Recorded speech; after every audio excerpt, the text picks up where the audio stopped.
I love this image, Matt, and it's something that like, Yeah. I know what it kind of takes to get an image like this, and the trial and error, the shots fired and doing the thing to find that moment, but to have all your elements line up in something like this, like incredible. Talk to us a little bit about like, your gear you use first, and then a little bit about the settings in something like this. If you can kind of share some of those little tips for people looking to be able to create their own kind of motion speed blurs, please. Yeah. So I use a water housing that's made Great by housing. a company called Aquatech. And that is what I put the camera inside Absolutely. of, and they make the best in the world. So with this photo, we use something called a pistol grip. So it has kind of like, it's almost like shooting a gun. You have a little more stability right when you do that, when you're using the pistol grip. I like using pistol grip too. Yeah, and I like to use the side handle also, so I'm really able to be super firm and keep your chest nice and tight. So this image was taken at sunset here in New York, and this image is probably 1/15 of a second exposure time, and shooting at 2.8, very likely. The sun is just about to set off to the right. It hasn't quite set. But it's illuminating everything. And this is like really what it looks like. It's crazy, the lighting we get. So this image was taken September 11th, 2016. So this is like right as we're starting to get that really good light where the sun is gonna set right on the horizon, directly west of where I am, which would be to the right of this image. So shooting at 2.8, 1/15 of a second, ISO probably like I would say probably 800 on this. And then this image was taken with 70 to 200 millimeter lens in the water. You know what I mean? Yeah. So it's heavy when you're out there shooting. Yes. Yeah, it is. Luckily though, this is taken at my home spot. So here we have like a bit of a shore break that has nice little peaks, and I'm able to stand. I don't really have to swim for this photo here. So I was standing off on the shoulder. Yeah, it's a little bit easier when the surf isn't too big. If it's too big, you get thrown around a little bit more, and it's harder to get those nice lines while kind of panning. You have to pan with the wave as you are exposing the photo. So that's how you get those tracking motions and those nice lines that create that beautiful shape. What an incredible image. Yeah. Love it. That looks brisk, but it looks just absolutely firing there. Yeah, I wanted to show this photo because this is that first day that I took photos with my digital camera back in 2004. So the top image is one of the first photos that I had taken on this day. And just to make anybody who's a novice feel any better, I was shooting with a tripod and I walked away from the tripod and my camera blew over and I broke my lens before I even was. Yeah, I was using, I think it was like a Tamron 70 to 300 millimeter. And I walked away from the tripod and it blew over and sand got in the lens and that was done. I've done those. It happens, you guys. So, it happens, especially in water photography and any of those things. It happens, and that's just, you got to pick up and move on those kind of things. It definitely happens when you have tech close to water, sand, anything like that, wind. It's gonna happen. Yep. And then the bottom image, I also wanted to show. So that's my friend Tom, and he's the one who introduced me to bodyboarding. Still best friend to this day. And this is us out bodyboarding around 1998. So even then, I was taking those little film cameras out into the surf, surfing with them, taking photos, documenting. This is what it was like to be out surfing, 1998 in New York. No one around, just the two of us trying to figure it out, not knowing what we're doing. But sometimes, absolutely. I started with those as well from the gas station. You'd buy the little camera with the disposable one in the plastic housing. Take that over. Terrible, never quick enough. Usually, always slightly blurry. But with so much, and that's absolutely kids these days now got the choice of what mirrorless camera do you want, and all your settings and all your things. It's just Right. insane. So stoked to hear you as well started on that too. That's cool. Oof. Yeah, it was a great intro. That's scary. Now this, A little bit. yeah, I mean, I it think looks not scary, only right? like from the editing, but just like that wind coming off the rocks and just like, that's a big wave. Yeah, this image was taken in 2005. So this is after I had my digital camera for, maybe like 4 or 5 months. So this is a little bit after. And this is an image that was important to me at the time, and it still is to this day. I hold very closely. I don't know who that surfer is. Yeah. It was taken in Long Beach. Just I was standing up on the boardwalk, and the height of the boardwalk versus where the shore Perfect. is, it just gave me a little bit of an angle on it, and it kind of shows like the surf rising up from the ocean, and this guy just waiting to go paddle out and waiting for the set to pass, trying to time it next to the jetty and get out there. And this is taken in March, so this is freezing. Oof. It's super, super cold. It feels like it. And it feels like it's cold here, And I like shows like that perspective. Yeah. I mean, you found that by going up a little bit higher, it changes the whole look of it. I mean, this goes back to that first image we saw. As you kind of look at things, everyone, like changing that perspective, that height, up, down, move yourself around can change the image completely. Because I can see what you're saying. If you were a little bit lower down, beach level, looking at it, you might have lost that second wave. You might have lost the horizon. And that could have changed the whole image. Not saying it would be a bad image, but it'll change it. So I'm not always saying you got to go up high, but it's like look around a little bit differently, see how you can find those things, kind of troubleshoot that in your mind as you see, and like use this as that visualization of that to like, what do I need to do for that? So. Yeah, so it could be as simple as just crouching down, or getting on top of a sand dune, or just moving a little to the left or right. Experiment with what you have to work with. Like even medium format cameras where you're looking down, that you're shooting from a waist high, it gives a different look to portraits versus holding the camera up to your eye. Absolutely. Shoo. Always love this image, man. Talk to us about this thing. This is just, it looks like a painting. So like most of my images, they're taken at my home spot. Just this image was taken midwinter. I was experimenting with using a flash while in the surf. This photo, I believe, was taken with a 50mm lens. The Canon. It was. I mean, you got to be pretty close to get a nice tight shot.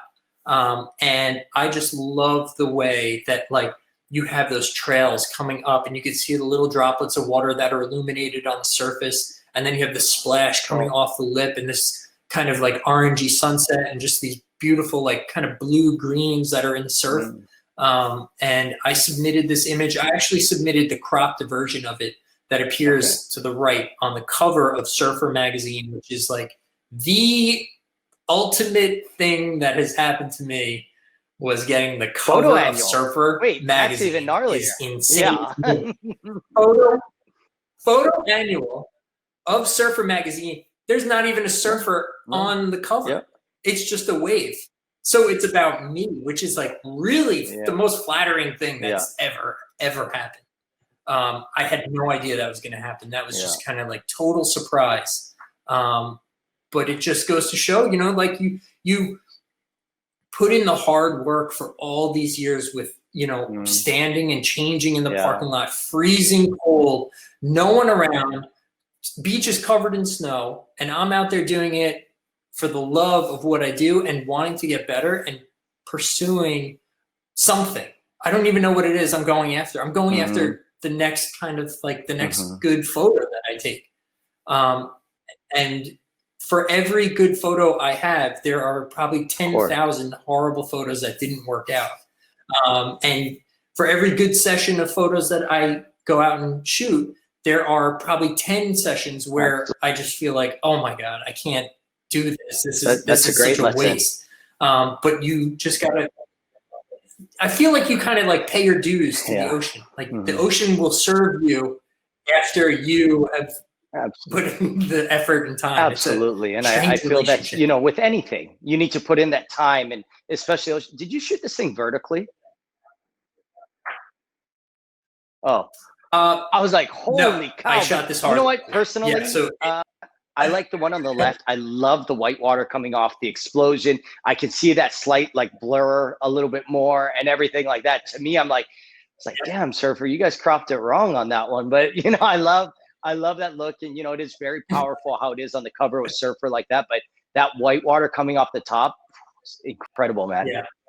Yeah. It just looks like just that explosion, but you see that more motion, a little bit more movement in there. Like, I don't think you could have exposed it any better.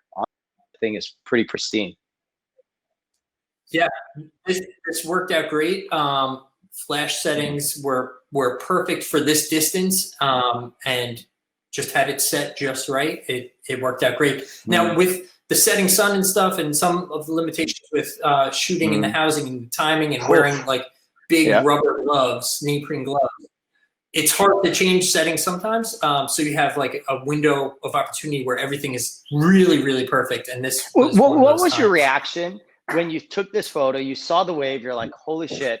And then you look on the back of your like camera, where you just like, I got to get out of the water. I got to go. Like, okay. I don't even look. I don't even look in the water. I wait until I get to the car. I take the whole housing part, and then I scroll through them in the dark always, because it's after sunset, and I'm in the car totally alone, and I say, oh, that one's sick. Usually I'm looking at something else though. I always find like the best images, I find them later. I see something that I'm like, ooh, that was really good. And then a week later, I'm like, let me go back and look through everything. And I find something that I'm like, ooh, that one's really That's really awesome. Good. That's it's right. Like you see them on the computer. And like I've had ones where you like, and like you'll re-edit like a week or two later, and you're like, oh, I didn't even see that one. And that's the best one. That's my favorite one. That's why I'm like, don't delete anything. I've seen people where they're like, just deleting on the wheel or doing that. I'm like, no, don't delete your images, guys. Buy more hard drives. Stop doing that. Stop deleting. Even when you find your like edits, stop deleting your images. Save them, you guys. Like you're going to go back through, you're going to find those things. Wait that. So what was the speed on this shot? We had a question of what the speed was on the shot. So this is, again, 1/15 of a second. And that just captures just enough that we're not capturing too much motion where it's going to become blurry. It's just enough to give a little movement and get a little trail. And the wave, this wave is pretty close. So it has a little bit more movement because it's closer. Great job, dude. 1/15 of a second is kind of like a sweet spot. If you're a little further away, sometimes you want to get a longer trail. You know, you go lower than that, 1/5 or half second, whatever. Nailed it. It's an epic one, dude. Great stories. Thank you. Wow. Tell us about this series. This is cool. This is something very different. So yeah, this is a little different. This is me experimenting with mirrors on the beach. I've seen people shoot with like through a photo frame before, where it's set up on the beach, which is a really sick way to frame photos. And I'm sure someone must have done something with mirrors in the surf world. I haven't seen it. This is I would imagine. Different. But I had never seen it. I had never seen it before either. I had seen some fashion photos that were taken with mirrors, and I was inspired by that. I was like, oh, that's kind of cool. Like, you really can control your environment with fashion photography, where surf photography is really pretty difficult, especially out in the elements. And you can see these are all taken on the same day. Snowy day. I believe this was in March, when we get that crazy nor'easter kind of crazy weather and snow and good waves. So I had, in anticipation of shooting these kind of photos, I went out and I bought a mirror. I think I bought it from like Home Depot or Lowe's or something, and took it out of the box and kept it in my car for like weeks, hoping that we would get waves where I could use it. And like, you can't use it when the waves are too small. So this day was just like kind of pumping really gnarly, burly surf. And I went down, and because of the storm, the tide was super high and it washed up this big tree branch that you see here in the top photo. So that was an amazing find that I lucked out on.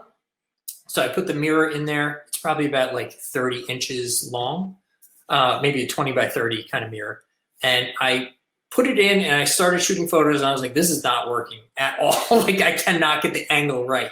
So after a little bit of manipulation where I kind of move it back and forth and kind of get high and low, and I was just moving all over the beach trying to get it, it clicked in my head how to move to track the wave, because you have to move in reverse of where the wave is breaking in order to track it. So like when waves break, they're not always these perfect peaks. Sometimes they have like little sections that are breaking, and I had to move in a certain direction. So the top photo is really just to capture kind of like the scene of what it was like. The bottom left photo is probably the best shot that I got. There was one person out surfing. That's him. He had just finished surfing. I don't think he really got any good waves, but he's walking up the beach. I had the mirror set there on the dune that is covered in snow inside that tree branch, and this just worked out great. Like, he's walking, there's a sick wave coming in. And then the photo on the right is just a photo of me shooting into the mirror with the wave. Somehow I got that. So you can see I'm totally covered up. And did it drive you crazy really, turning really your back on like these firing waves? You're like wanting to like turn around and like look at the waves, but you're like facing the shoreline, like the buildings. You're like, isn't it so natural to just you'd be like, I'd be like, good waves no matter what? Like, you'd be like, what is that real? Like these phenomenal waves. I'd be like, what? Like, damn.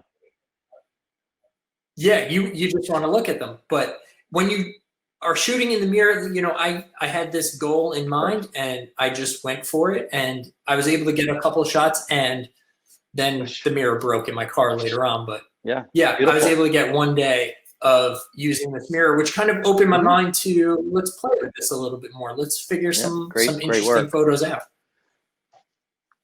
Another different series here. And here, this is a different series, but again, using those mirrors. So I had this mirror triangle made up where I made it just big enough that I could fit a 50 millimeter lens inside that. And I went down to the beach. This day was probably midsummer, and started experimenting with it and seeing what I could get. And this is kind of what you're able to do. Like, let's play with shapes. Let's play with design. Let's see different kind of looks that we can get out here. And just working with it, because if we take the mirror away, right, and we're documenting this day, this is a forget. Yeah, absolutely. No one cares. It's a day you forget about. You're not going to get anything special. So let's make something of it, and let's play with some mirrors. And then we can practice now before the waves get really, really good. And maybe you have the next cover of Surfer Magazine there, where you're shooting through your little triangle. I love it. That's epic, dude. Yeah, I mean, if we don't try or challenge ourselves, then what are we really doing, right? Like, what's the point? Like, you could go down here, and if you took the photo without it, you might not look 2 times at the photo. But like, being able to do this, you're able to create something so different, unique, captivating, and to challenge yourself. That's what we want to do. We want to challenge, guys. So yeah, and let's be creative, and let's create and think outside the box. Inside the triangle. There it is. Thank you for tuning in to this week's episode of Between Sets. Make sure to like and subscribe to be tuned in on all future episodes. Thank you.